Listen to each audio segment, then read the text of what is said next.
Hi, everybody. Happy International Women's Day.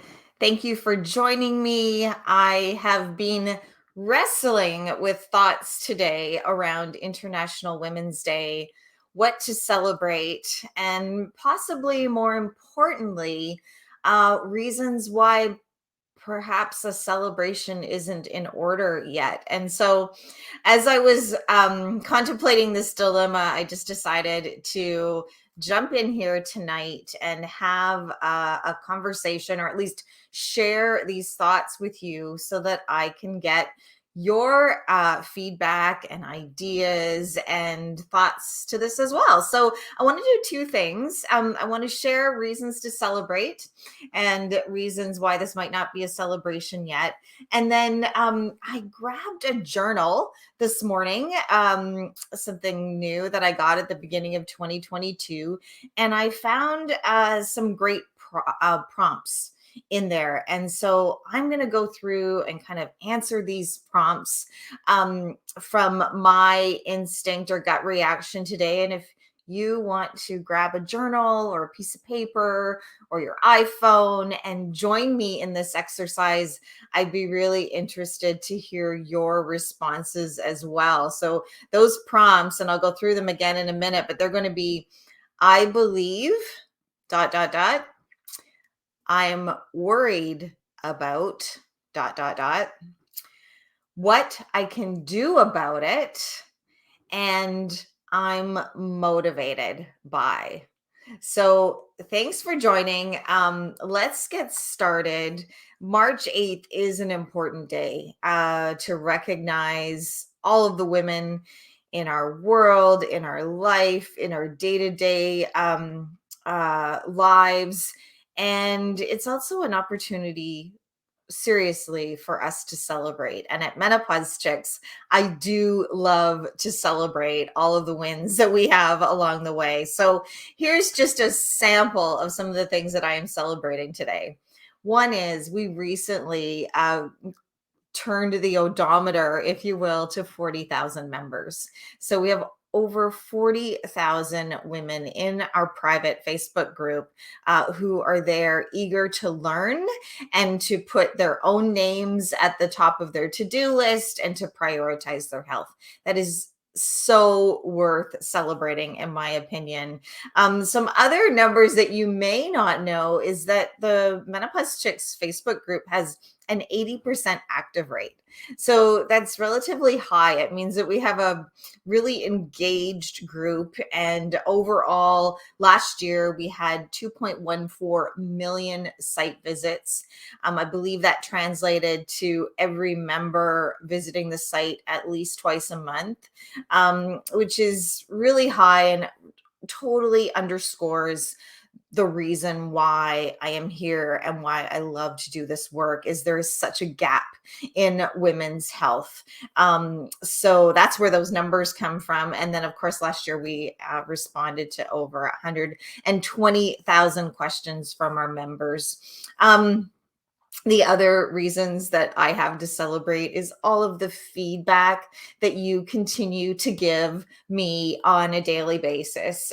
Notes from members saying thank you for helping our friend navigate her journey. I had another one the other day, which was amazing. One of our members wrote and said, "My doctor just informed me that he has been reading Mokita." Mokita is the name of my book.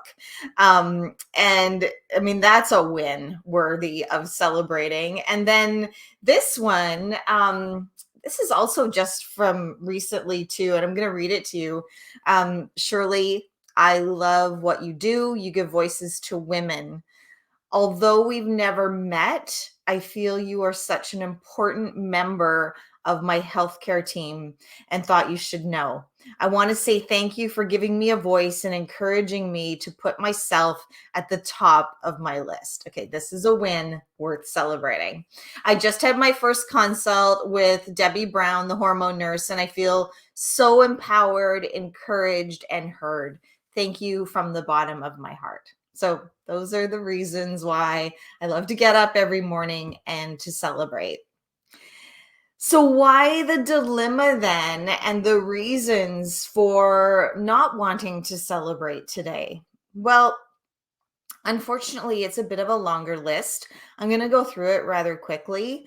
Um, but I hear a lot of stories from women that aren't that positive. One from Mary, for example. I have a lot of examples here around vaginal dryness, just so you know.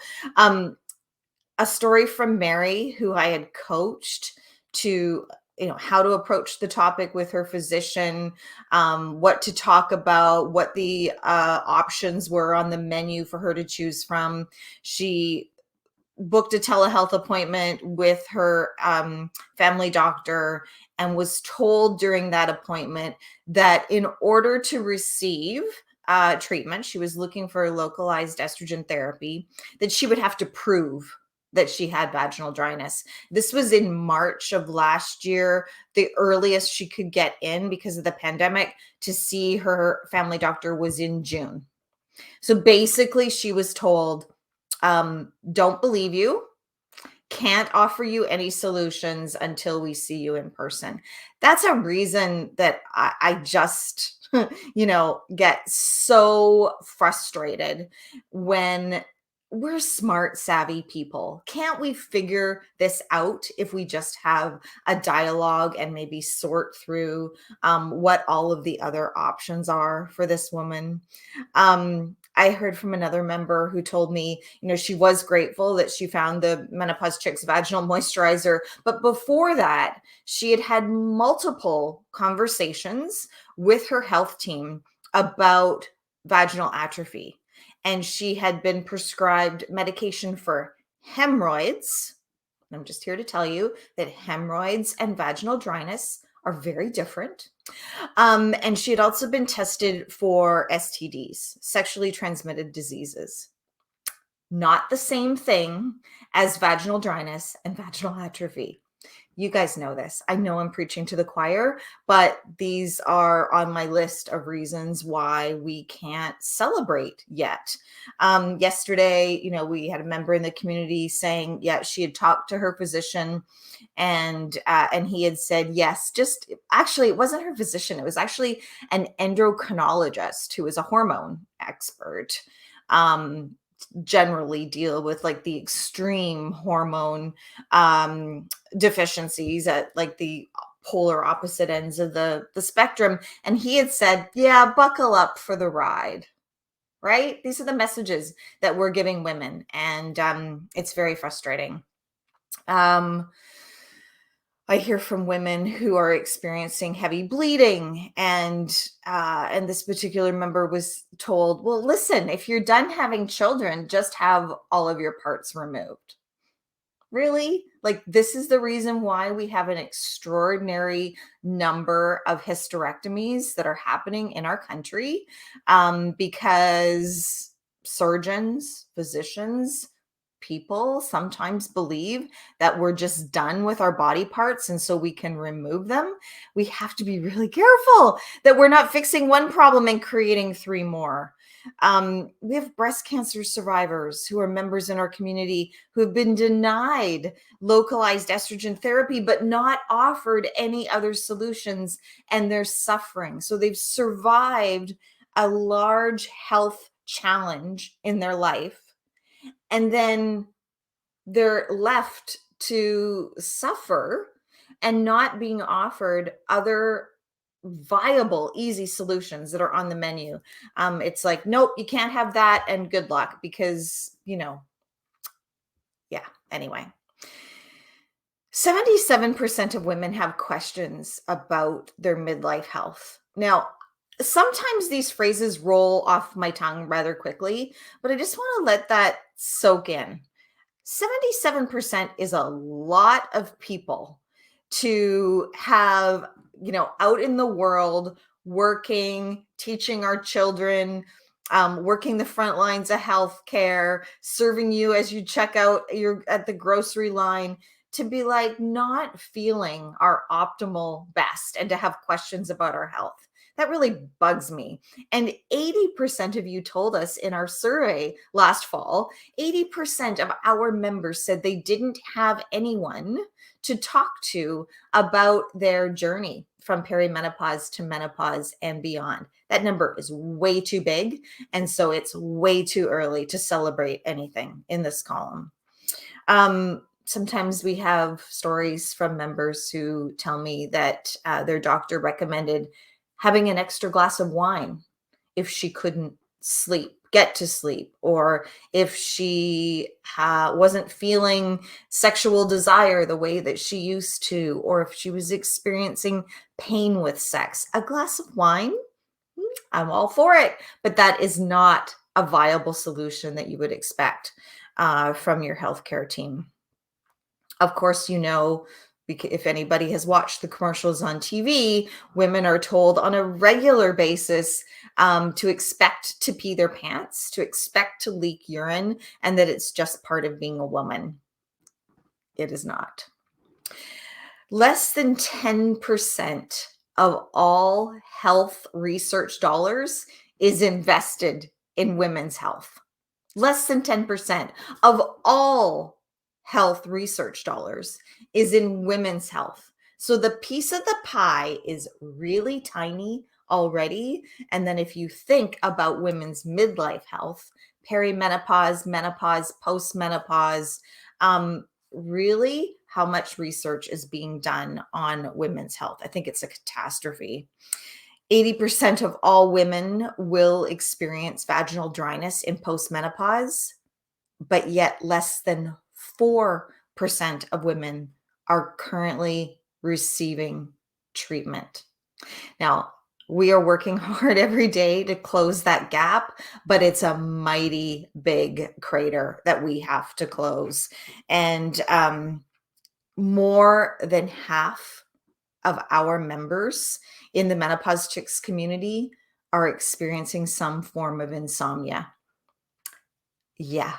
And insomnia is impacting their energy level and their mental health and their ability to cope the next day. And the majority of those women who are experiencing insomnia are dissatisfied with the options that they have been given or offered to treat that so that they can enjoy quality of life. I'd fill the page, so I decided to quit and move on to my journal prompts. Oh yeah, sorry. I forgot I had slides. Do you guys want slides? Okay, let's have some slides. Yeah, this is like welcome to International Women's Day. If those of you that don't know me, the mission of Menopause Chicks and my own personal mission is to empower you to navigate perimenopause to menopause and beyond with confidence and ease. And the way that we do that here in the Menopause Chicks community is with a focus on women's health education. So you can expect quality health information and education. You can expect that I will work as hard as I can to be a concierge or a wayfinder for you to build the healthcare team to support your journey. And then, of course, you are going to find a community who has your back. That's an impact statement. I already read some of the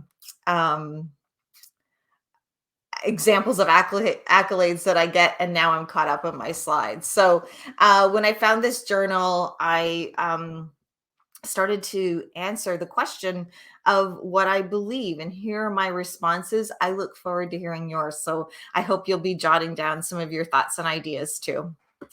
I believe that every woman deserves quality health information. I believe that we are not meant to suffer. I believe that we deserve to feel amazing. I want to say that again. I believe that you deserve to feel amazing. I believe that if we can close the gap in women's hormone health education, we can actually change women's health forever. I believe that sometimes the systems feel too big to change, yet I believe we are the system. I believe that every woman has it within herself the power and the ability to navigate perimenopause to menopause and beyond with confidence and ease.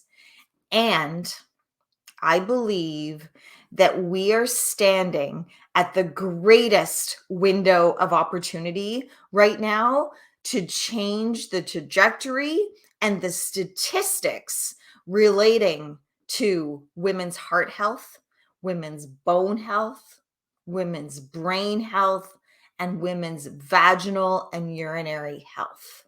And that's why, if you've attended any of our online learning events, or read any of the articles that circulate throughout the menopause chicks community, it is why I like to use the word invest.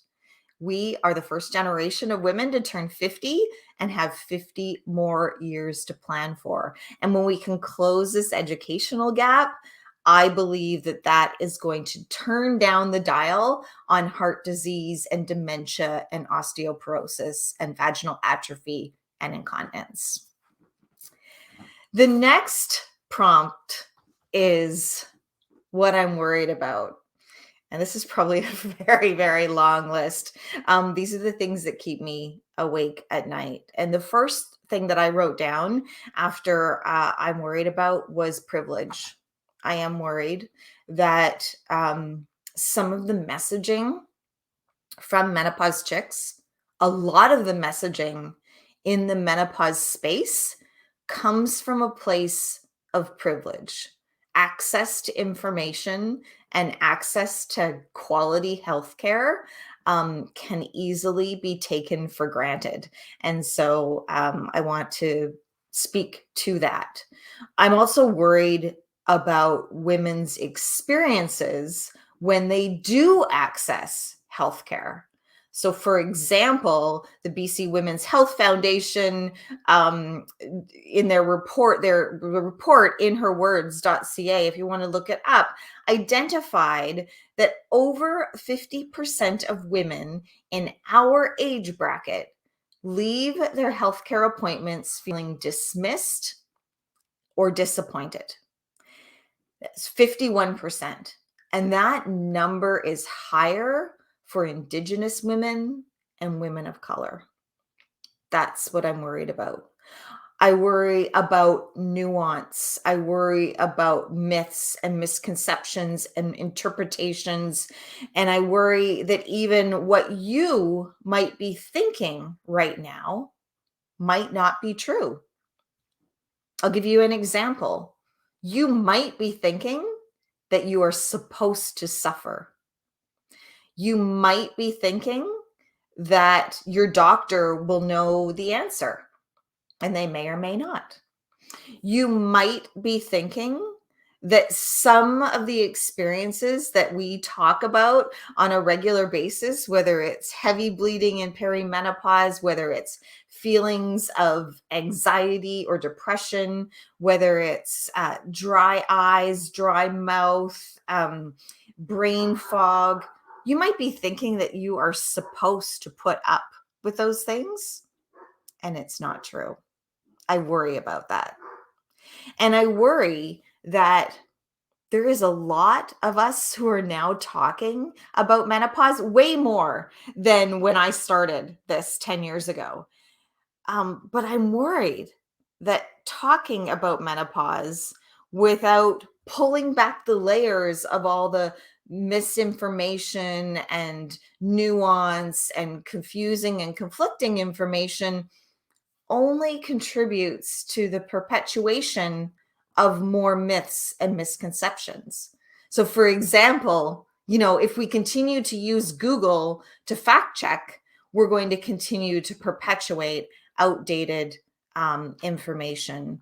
And I'm worried that technology, and that there's a group of telehealth folks who probably believe, and I do not blame them because telehealth is amazing, but they could be working from the assumption that telehealth is the answer for women who are navigating the very large population of us who are navigating midlife health. But what if telehealth isn't the solution because we haven't put the properly educated, experienced healthcare professionals on the other end of the Zoom call? So I worry about that. I worry that there is a movement towards what is being called menopause workplace policies. And while I think it's amazing that we talk about our journeys at home and at work, I worry that calling something a menopause at work policy will only lead to certain CEOs and HR professionals checking that box. And when I take a step back and ask the question, well, why do we need a at work menopause policy? Do middle schools have puberty policies? No, they don't. They just foster an environment that is flexible and supportive of the children that go to school there who are also navigating puberty.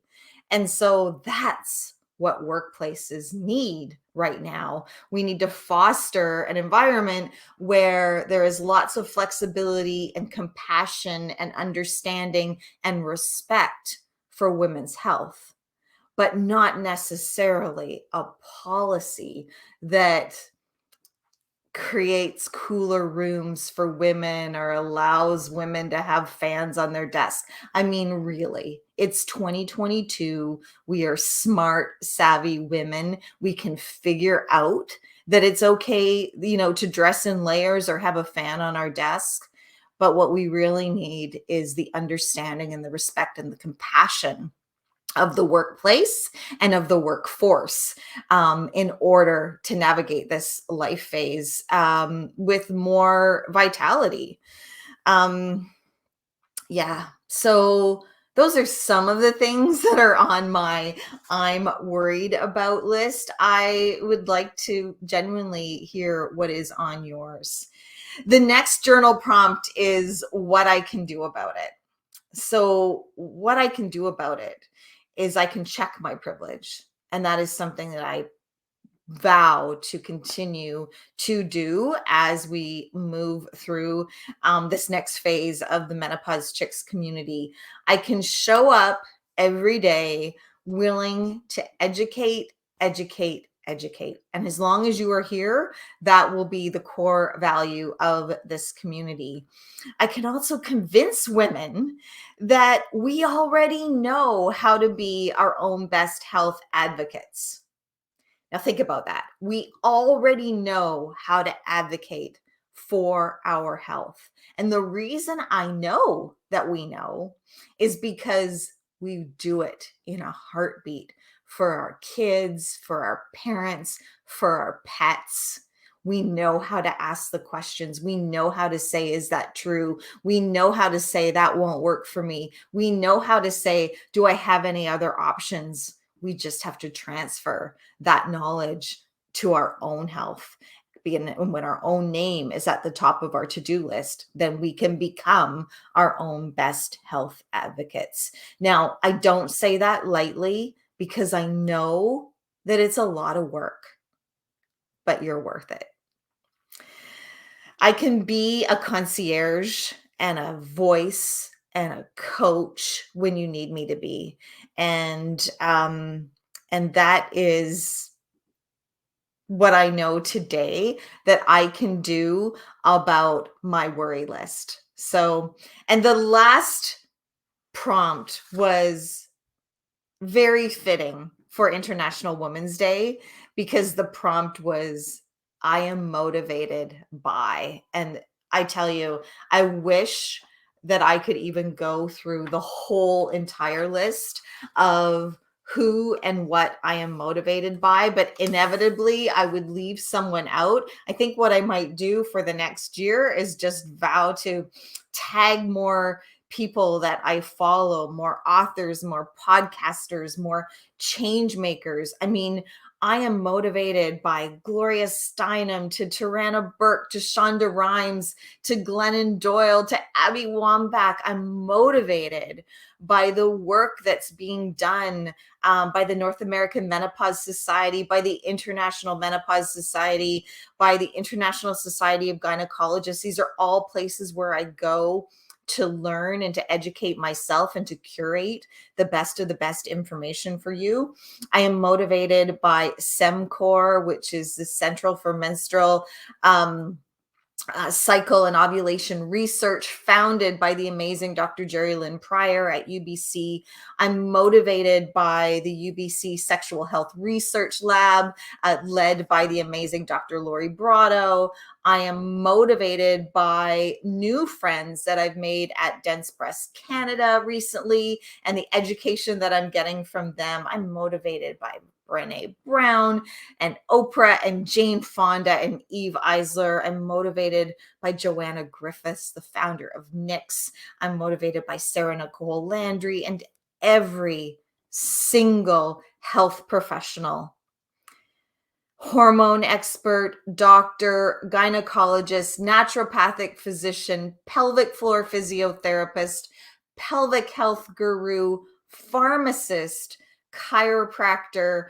Oh my goodness, the list goes on and on. But to every healthcare professional who says yes when I ask on behalf of the Menopause Chicks community, I am motivated to do good work on their behalf and on your behalf. And that brings me to the final bullet point on my list of I am motivated by, and that is you. I am motivated by you showing up every day in the Menopause Chicks community, for asking really great questions, for supporting one another, for supporting my work, and for continuing to be curious and engaged and wanting to move from hormone health to learning more about sexual health and heart health and brain health and bone health. And so I'm really excited about the plans that we have for educational opportunities for the remainder of 2022. And speaking of that, I just wanted to use this chance to remind you that coming up on March 15th is the next Menopause Chicks Masterclass. It's a jam-packed hour. It is $25, but it includes over $55 of additional bonuses, including a copy of my book and some gift cards. It also includes one-to-one private texting with me. And many of our members have taken advantage of that, like that, find it's the shortest distance between 2 points for them. So I hope that you'll mark March 15th. You can go to i-feel-amazing.com to register, or all the links are in the community. And then a couple of days after that is, I'm so excited about this, March 18th is World Sleep Day. We have 4 experts, and I'm going to also be sharing some of the recent research from our community around sleep and around insomnia management. So this event is free for members. It's called Sleep is the Best Medicine, which is a phrase that I heard many, many times from my mother growing up. And I can't wait to introduce you to all of our experts on that day. So please register for Sleep is the Best Medicine. And then, of course, every month I'm also hosting the Vagina Dialogues, which is another free member event. And I won't stop this educational event until every woman is well aware of how to prevent and treat vaginal dryness. You get all of the options that are available to you on the menu. And we also talk about incontinence prevention and overall pelvic health. So it's a great opportunity for you to prioritize your health. And the next one is on March 31st. So thanks for popping in today. I'm just going to shut that down. Thanks for taking a few minutes to join me. I would love to hear what your answers were to those journal prompts. Happy International Women's Day. Let's continue to break the bias, particularly in the area of women's health, and go and have a lovely evening. Thanks.